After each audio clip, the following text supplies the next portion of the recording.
Blessings and love, tribe.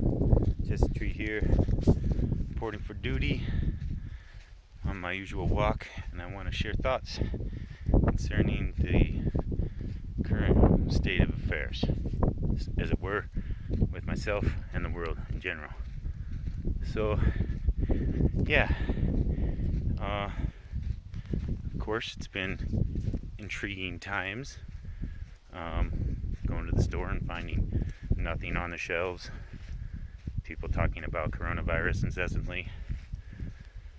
To me, I just kind of chant the same things that I've always been chanting with respect to health and natural living. I really feel this is at the crux of the matter. The reason why coronavirus is a problem, the reason why economics feel threatened, is because we've had a social system that is disconnected from nature and source. So that's what I'm here to offer and to remedy, is maybe a modicum of calm. We have to remember that mind is the matrix of reality, and what we concentrate on becomes. So that's the fearful part of people with prophetic talk of end times and plagues. 90% of people are coming out the other side of coronavirus or more. It's definitely hitting the usual suspects when a flu comes through. We've had several thousand people die. That's sad. Bless them, bless their souls. But the virus is a biological thing.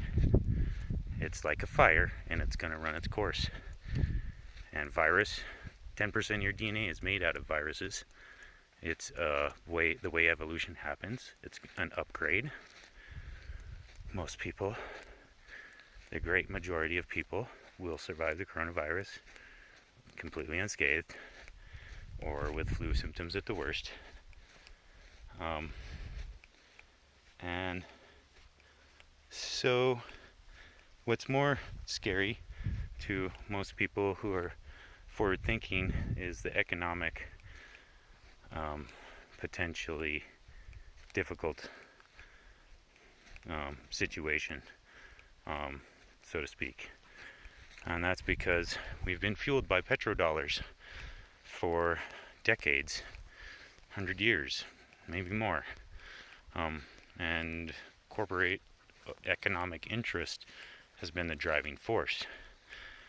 We're going to have to reorient our mind frame and our mentality towards wellness and sustainability. Permaculture is called permaculture because it is, the idea is a permanent culture, a culture that can be lasting.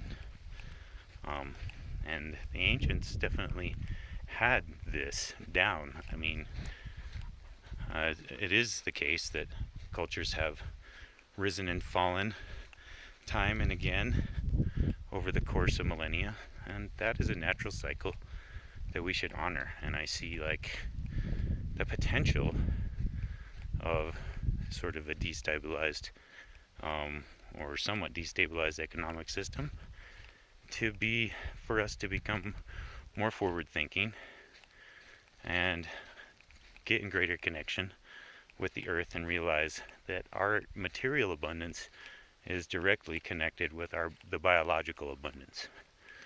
And as biological organisms, we particularly need reliance upon the biological world.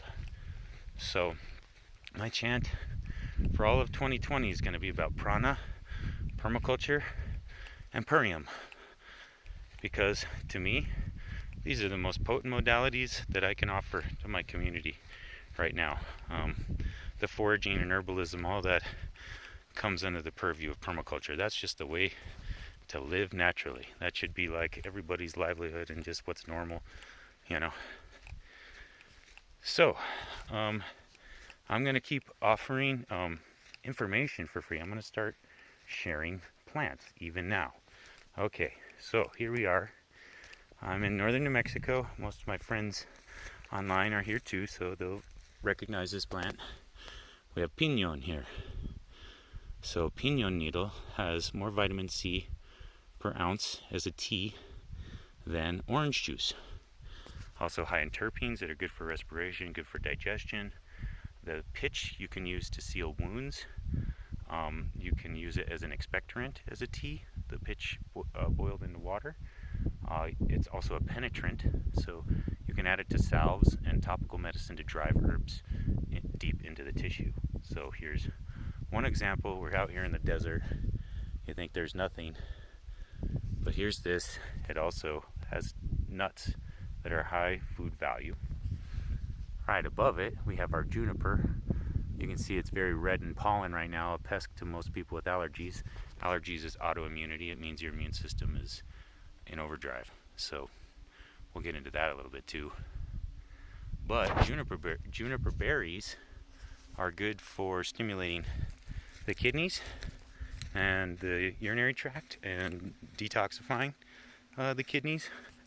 Your main organs of detoxification are your skin, your lungs, your liver, and your kidneys. And it's good to have them clean. So we'll get into that. That's partly why Purium is a massive solution in my mind for the masses, particularly.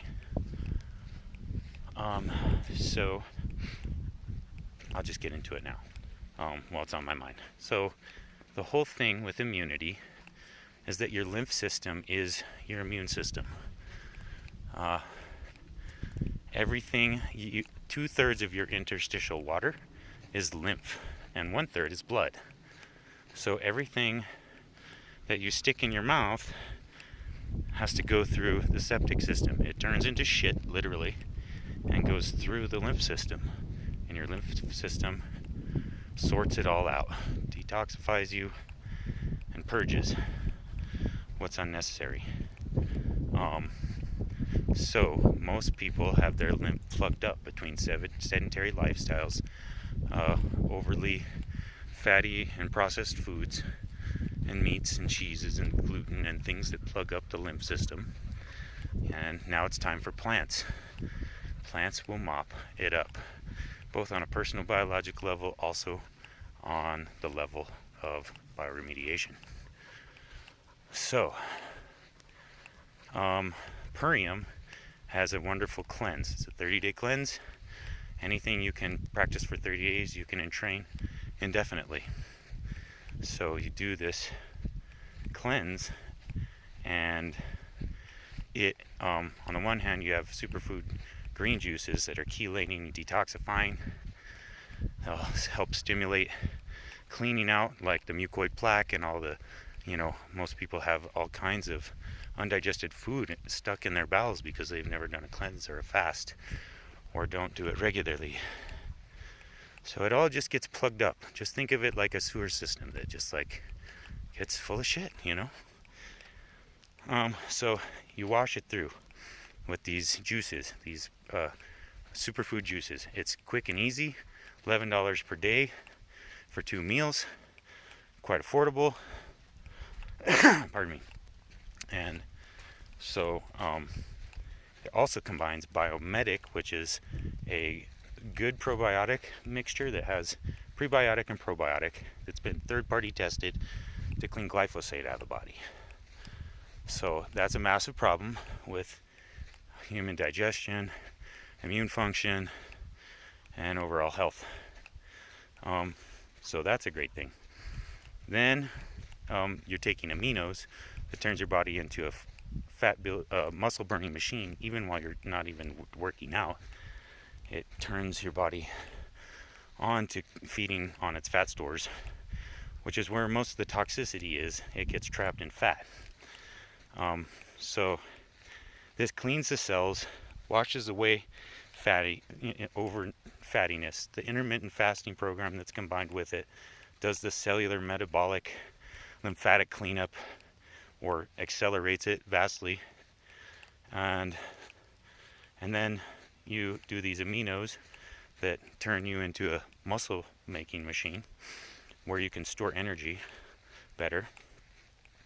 And then you follow it off at night with apothecary, which is like this tart cherry concentrate that induces melatonin production in the body, and then you get it helps you fall asleep, so you get into deeper sleep and deeper REM. You get into deeper cellular regeneration, and the antioxidant concentration is so high that it also speeds that along. So the formulation is really freaking good. As an herbalist and someone who has been on the pranic path for 10 years and really just juicing primarily for the last 3, this is the protocol I created for myself over 10 years, but using homemade ferments and using fresh pressed juices and practicing fasting, but it's like packaged. It's storable, deliverable, high food value that can be at your access at this time when it's spring, when the circadian rhythms are changing anyways, and your body wants a purge. Not to mention corona, and if you're purged, this will also clean the respiratory system because it's all connected. That's why people who have gluten or dairy intolerance oftentimes have respiratory issues, because it's a overload of mucus forming foods, inflammatory foods. And we all know inflammation is the culprit in most disease. A great deal of many, if not all, diseases. Pardon me. So that's Purium. So permaculture, I want to talk about next. So permaculture, in case you don't know, is a design science whereby you can grow 8 acres worth of food on 1 acre by mimicking a forest and planting all perennial foods, creating a rainwater harvesting situation, developing the soil biota through non-till agriculture and sort of passive soil management.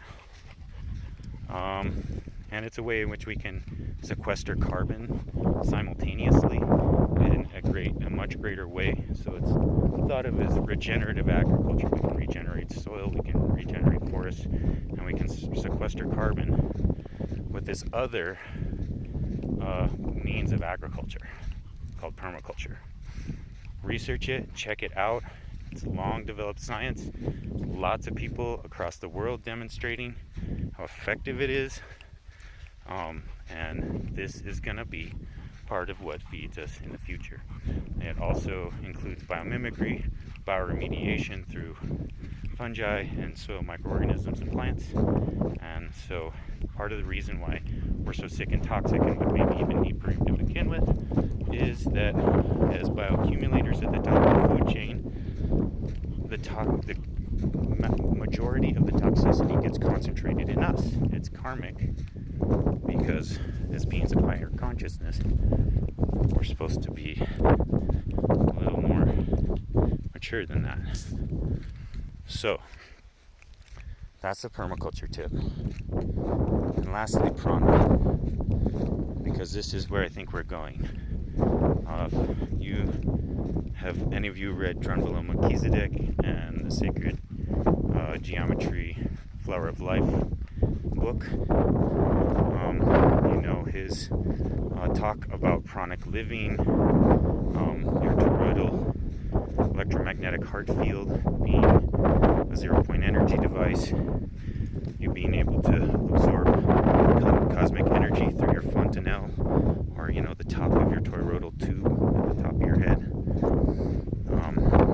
that through meditation and Merkaba meditation particularly, you can activate your light body. And that's what the pranic path is about. Primarily, a lot of people focus and concentrate on whether you're eating food or not, but it's about, in my mind, activating our I'm a Buddhist, so to me it's activating the Bodhi heart, a compassionate heart that combines wisdom and reason. And this jives with the science available now through HeartMath Institute of brain-heart coherence and the importance of it, and the higher functioning multi-brainwave level access that you can get through meditation and various yogic practices. So that's why it's on the rise. That's why everybody's doing yoga, doing Wim Hof, doing meditation, doing breath work, because your most potent medicine is you.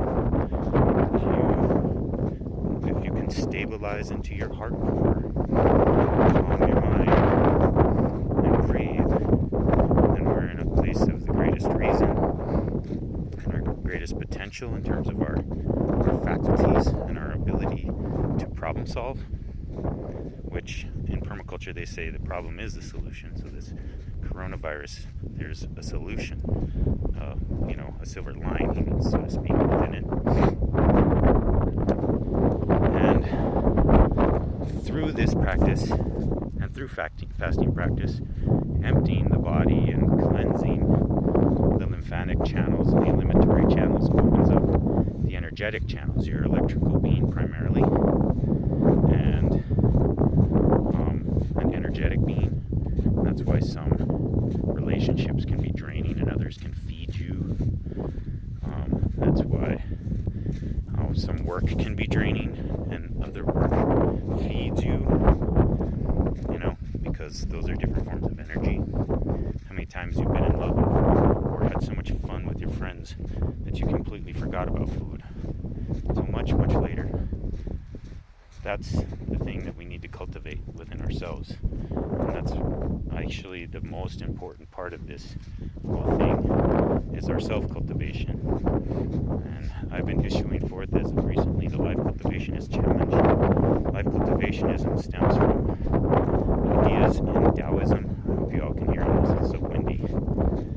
But ideas in Taoism of generating enormous amounts of energy and longevity, even immortality, through the generation of the vital forces and the supplementation, sort of nurturing of the vital forces in life and nature.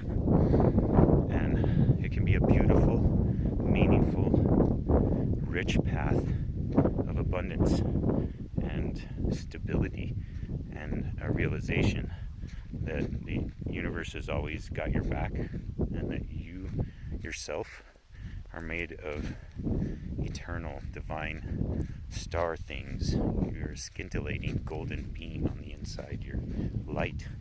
We're all light.